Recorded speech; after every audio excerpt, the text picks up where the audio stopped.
Formation des prix. Comment former un prix de façon simple?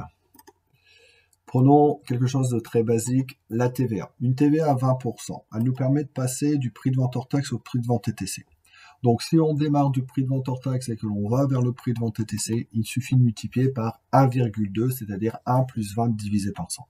Maintenant, si on veut passer du TTC au hors taxe, il faut donc diviser, puisque c'est le sens inverse.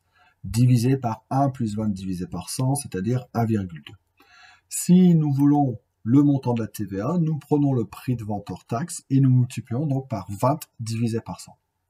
Ceci est le cas le plus connu de tout le monde. Maintenant, on peut généraliser la TVA avec un taux classique, c'est-à-dire cette fois-ci, au lieu de multiplier par 1 plus 20 divisé par 100, on va multiplier par 1 plus le taux de TVA sur 100. Et dans l'autre sens, nous allons donc diviser par 1 plus le taux de TVA sur 100. Appliquons ceci maintenant à taux de marge. Le taux de marge, lui, il nous permet de passer du coût d'achat au prix de vente hors taxe.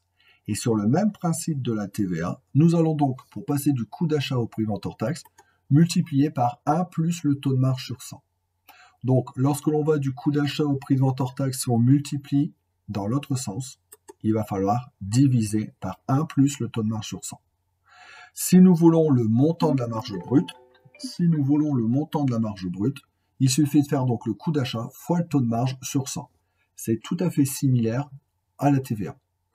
Maintenant, appliquons ça au taux de marque.